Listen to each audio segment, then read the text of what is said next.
morning, everyone. I was in the audience for a talk on accessibility a few years back, much like you are right now. And I was sitting with some colleagues from a previous job, and I remember feeling sort of like, well, this is really nice, really cool, but does it really apply to the thing that I'm building? I was working on a mobile site at the time, and I kept hearing about all this keyboard stuff that you need to look into. So that didn't really match to me. And I thought, well, maybe we were starting a new project. So it felt like there was this huge gap between the thing that I was building and accessibility. And looking back, I'm honestly a little bit embarrassed to admit this, but I also like to fully own having been there, because it helps me appreciate just how easy it is to feel that way, and just how far accessibility can be from the thing that you're doing. So fast forward to 2016, I was working at the Financial Times. We were building the fastest, greatest news site out there. We released last October. We replaced our old monolithic website, and it was a great success. We were winning all these awards. We were excelling at performance, security. So basically, every metric that we had set out to excel at, we were.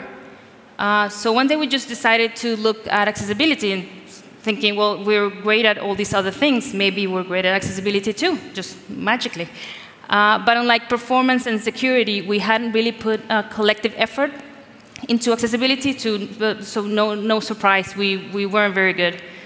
And well, since this talk is about the lessons that we learned, that was really our first lesson. Accessibility doesn't just happen, you have to make it happen. So my name is Laura Carvajal. I'm a senior developer at the Financial Times.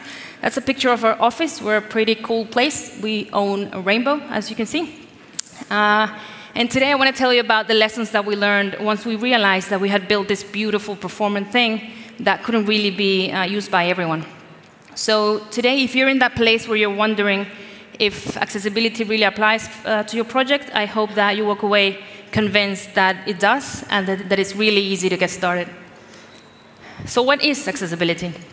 There are many definitions out there, but there's one that I really, really like, because it strips it down to its core. It says, web accessibility means that people with disabilities can use the web. That's it. It just boils it down to not denying anyone access to the thing that you're building. To go beyond this a little bit, I want to tell you a quick story. I was in that shopping mall with my daughter a few weeks back. It's a modern shopping mall in London, Wembley. And we were going up the escalator that you see there. And she asked me, as we were going up, she asked me, so how does someone in a wheelchair get to do what we're doing? So I told her, well, there's an elevator somewhere. And as we were going up, she looks around and says, where is it?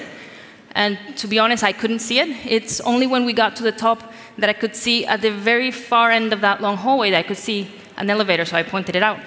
And she said, well, someone in a wheelchair would have to go all the way there and up, and then all the way back to do what we just did. That's not fair. And children have a way of seeing things for what they are. So even though I explained like regulations and minimum things that you need to comply with, she was totally not buying it. It was just not fair. And that's the truth. I mean, this is a modern building that obviously met all the requirements, but you had that unfair situation there. So I like to say that accessibility goes beyond not denying access. It's about ensuring that the access that you provide is fair for everyone. And I'm giving my daughter full credit for that quote. So we've covered what accessibility is. In terms of disability, it can roughly be divided into 4 categories: physical, visual, hearing, and cognitive. These could be considered permanent disabilities, but we also have temporary and situational disabilities. So, for example, if a permanent disability is being deaf or hard of hearing, temporary disability could be, we see in the dotted orange box there, having an inner ear infection. So for a period of time, you can't hear very well. Or a situational disability could be that you're in a very noisy place and you really can't hear the thing that you're trying to hear because there's noise preventing you from hearing. So when you design with someone deaf in mind, by, for example, adding closed captionings to your video, you're also benefiting everyone else whenever we fall anywhere in that spectrum. So back to permanent disabilities. Well, as far as permanent disabilities go, there are about 1 billion people in the world with disabilities. That amounts to about 15% of the population. And when you factor in your own user base and their demographics, you can get a clear picture of what that number looks like for your business. So we did that at the Financial Times, and that worked out to be about 20% of our users, because when you factor in the age distribution of our readership, that tends to skew a little bit older, so we got a higher number there. So if you're anything like the FT, they have a wide audience consuming the product and the services that you put out. You probably go to great lengths, too, to support all the segments of that audience. So if, for example, you have people on IE8, and that only makes up about 5% of your user base, you're probably making sure that they get a good experience, or at least some experience. So all of a sudden, we have 26% of our user base that we're potentially ignoring. That tends to get things moving. So yeah, it's some good motivation there to get started. So let's say I've convinced you now, and you were going to do this. You're determined to get accessibility into your project, and it's hard and it's overwhelming, and you don't really know where to start. Our suggestion is just start small. For us, starting small meant doing that. We installed Palli into our project. Palli is an open source tool that will check your markup against some regulations I'll show you in a little bit, and it can detect some accessibility errors. It doesn't detect everything, but it's a good place to start. There are other open source tools that do the same thing, but we found Palli to be just very easy to integrate with our process, and it has a great community of developers and maintainers behind it. So it was, for us, this was the place where we started. The way Palli works is it goes through the web content accessibility guidelines. We won't go very deep into this today, but you can go check it out. It's a list of criteria that your site should meet if it's to be accessible. So it checks your markup against that, and then it gives you a report of what's broken. So we ran Palli against ft.com, and we got a whole list of errors. It's a lot more than 2 at that time. And at that moment, we could just go fix the errors and then run this every now and then manually, and then just fix anything that comes up. But until we had something that we could automate into our build process, this wasn't going to be very efficient.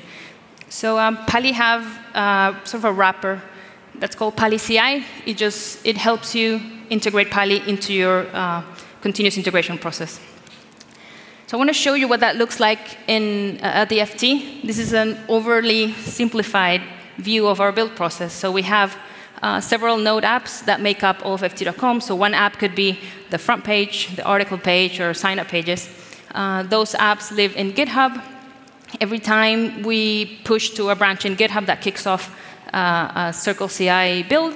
And if it's the master branch, that goes off to Heroku, and it's off to production. So Palli kicks in here in the continuous integration step. So it will run for every push of every branch of your project, and it will tell you what accessibility errors you have. So to do that, we just needed to add one line to our existing build process. It's that, make ALI, that you see there. ALI stands for accessibility, just to not type all those letters every time. And what that does really is just runs Palli CI. And it's highly customizable. So in our case, every branch generates a dynamic app with a dynamic name. So we run Palli CI against that. And the interesting bit here is the threshold argument. So at that time, we had dozens of apps making up ft.com, and we had hundreds of errors. So we couldn't just one day break every build, halt production, and say, hey, we need to fix all these errors.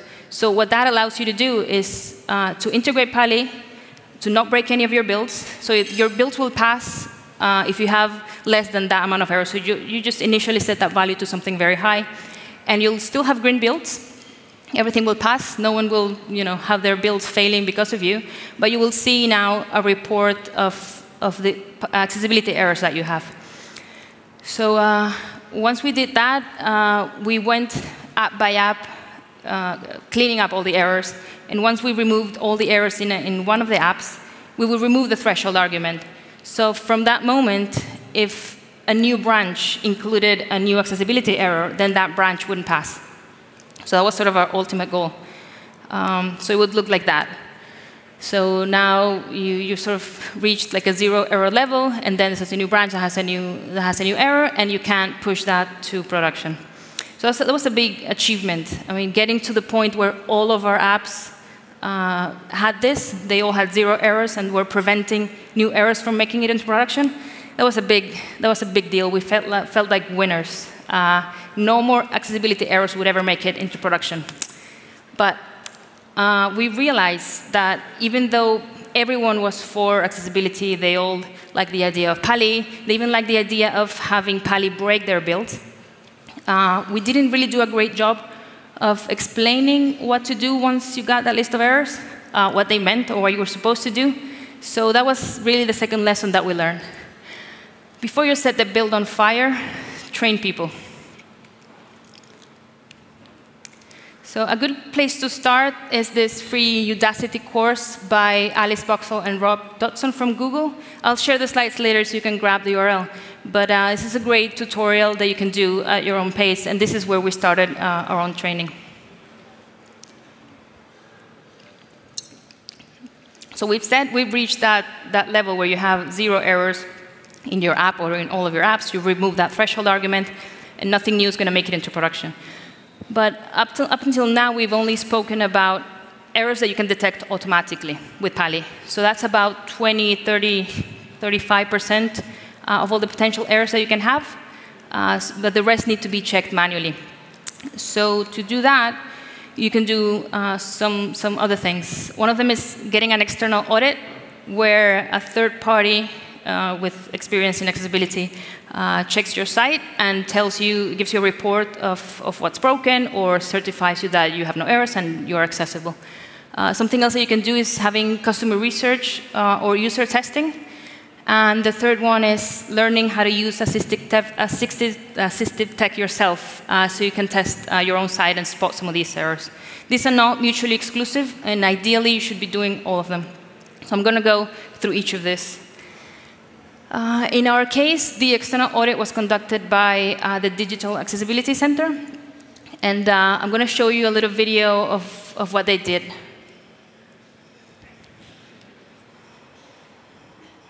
My name is Rebecca Morgan. I have cerebral palsy. I test with voice activation and keep-it-only method. Choose 3. Click button. The controls for the videos are not being picked up by Dragon. My name is James O'Kane. I'm the Color Contrast and Readability Analyst at the Digital Accessibility Centre, and today on the home page I encountered some text displayed on top of images. Text displayed on top of images can be quite difficult to read because of the varying colour contrast of the image behind the text. My name is Ziad. I'm a website analyst at the DAC. I test using Zoom text with audible feedback. That's the assisted technology. I'm just going to scroll on down below and just demonstrate this. Financial and career opinion, markets, companies, world, home. So there's an empty space here, which would be an ideal place to put the subheading. My name is Jonathan Brew. I'm a cognitive analyst at the Digital Accessibility Centre. There is a moving image that distracts me from all the content. Another issue I've found on the home page is the carousel. When navigating through it, I couldn't find the arrow to navigate through each page. And once I found it eventually, finding the other previous button was difficult.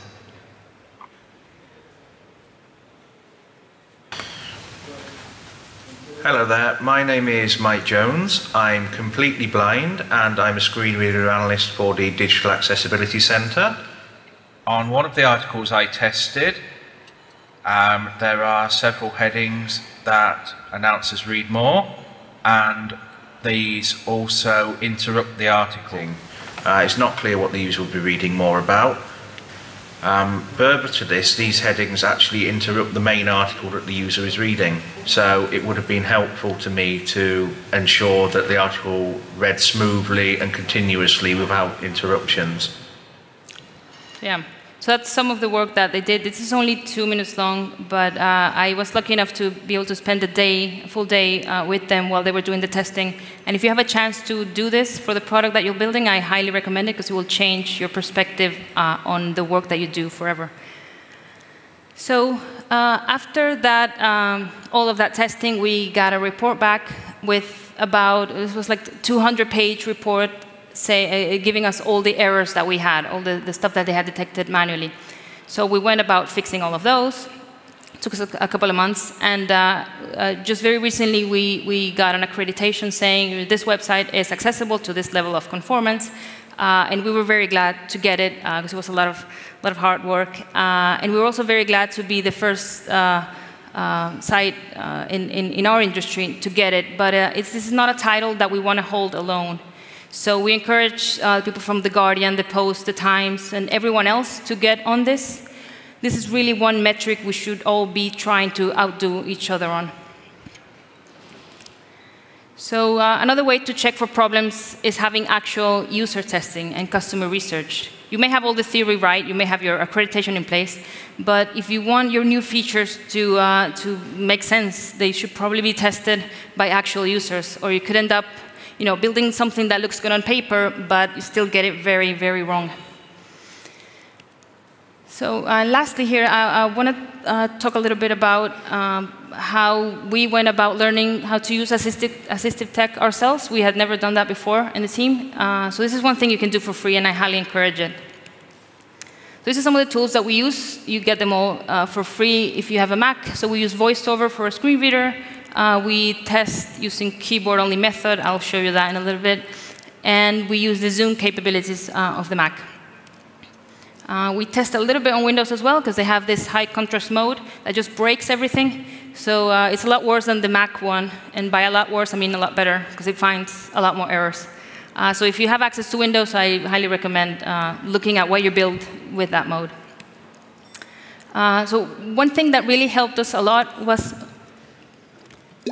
testing keyboard only. So initially we would just go to ft.com and just test the site using the keyboard and then go about our lives and just using our mouse or our trackpad. But what really made a difference was going keyboard only all the time for everything. So once you do, you quickly realize that some of the sites that you've been using so far, you can still use because they have good keyboard accessibility.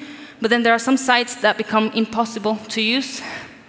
So that becomes evident very quickly once you completely give up your mouse and your trackpad. So it gives you a new perspective. To be able to make the transition easier from using a trackpad and a mouse to only using a keyboard, you can use mouse keys if you're on a Mac. So what that can do is that can disable your trackpad, but it can give you the possibility to control your pointer with your number keys. So you can use that in an emergency. So if you're in a site that has particularly bad accessibility and you cannot do the thing that you want to do without a mouse, instead of going back to the mouse or the trackpad, you can get away with moving the pointer a little bit with that, but it's really annoying. So you end up only using it when there's really no other way, and it forces you back to the keyboard. So one thing we realized is convenient to do before you go keyboard only is printing out some of the shortcuts for your top apps. This was my setup around November. But once you do this for a while, and you just memorize the shortcuts by using them, and all that paper goes away. Sometimes I don't have an external keyboard when I take my laptop home, for example. So what I've done is I've just made my trackpad really, really slow, and I've removed all the goodies that Apple give me. So when I do have to use it, it's uncomfortable. So it reminds me to go back and use the keyboard. So that's lesson number 3, throw away your mouse. So going back to that list of things that you have to fix, you've learned to use all these tools. You have your keyboard set up. It's really tempting to just roll up your sleeve and try to fix everything yourself. But if you're building a large site, I'd recommend you don't do that. So it's let's go back to Jim Carrey for a minute. One thing that we learned, well, that I learned, I want to say quickly, but it wasn't quick. It took a little while. Was that if you try and take on everything yourself, it's not efficient, it's not the right answer. You end up burning out, errors keep coming back in faster than you can clean them up. So, and you really do a disservice to your team by becoming a bottleneck. So what you can do here is just get everyone involved. A lot of people, almost everyone I know really wants to be a part of this and wants to help. And they can only do that if you let them know that you need the help, that you're doing this, and how they can help. Just give them the tools to do this. So if you do have some time, just spend some of it training your team and getting them involved rather than just trying to fix everything yourself. Also make it part of your recruitment process if you can. Make it part of your job description, of your online test, just put it out there. So that was lesson number 4 for us. Don't take it all on yourself. Another good way to spread the word is making an event out of it. We put together a roadshow in the office where we set some laptops in the middle of the office, and we invited everyone to just try to complete a form using a screen reader. And we offered an Amazon gift card as a prize. So it's like a £20 Amazon gift card. But people love Amazon, so everyone stopped by.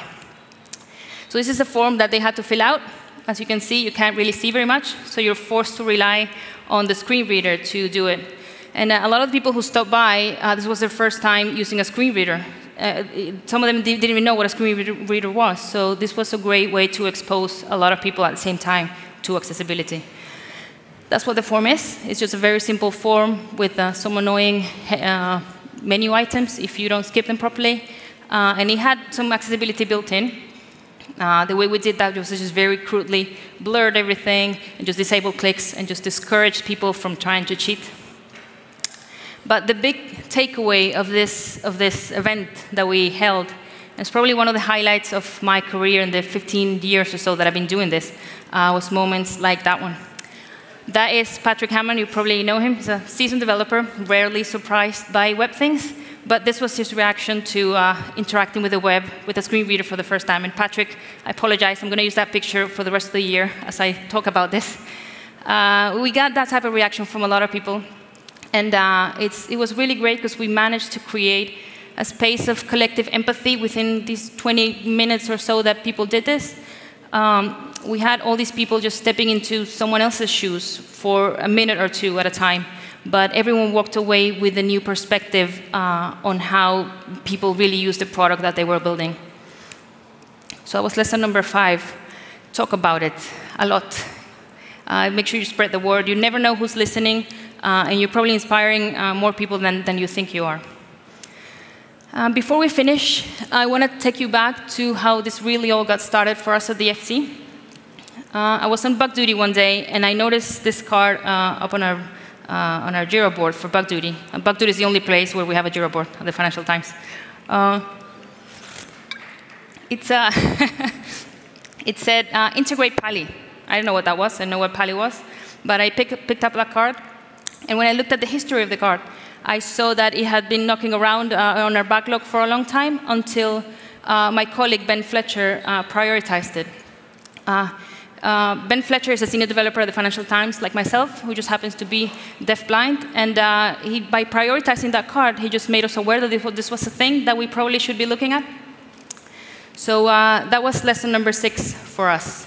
Diversity will improve your product, will improve your team, and it will improve you.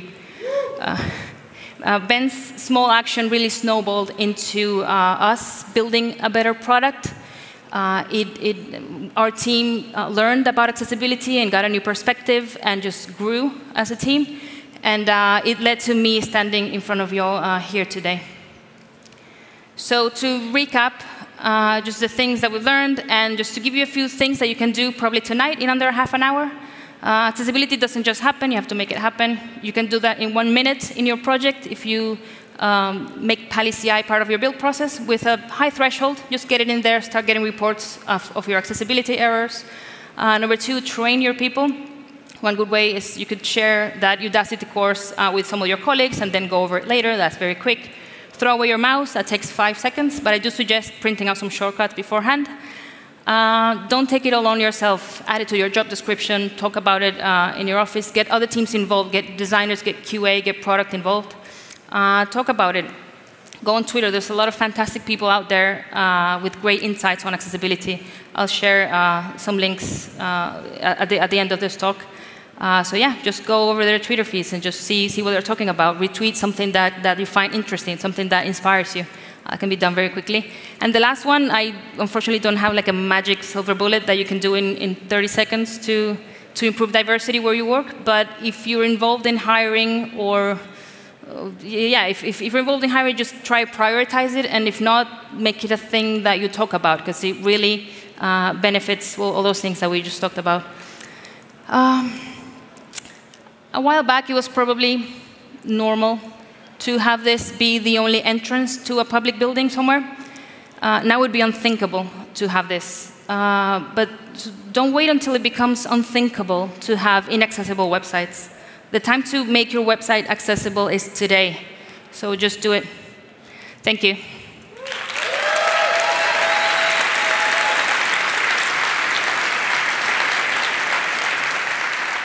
Should we connect?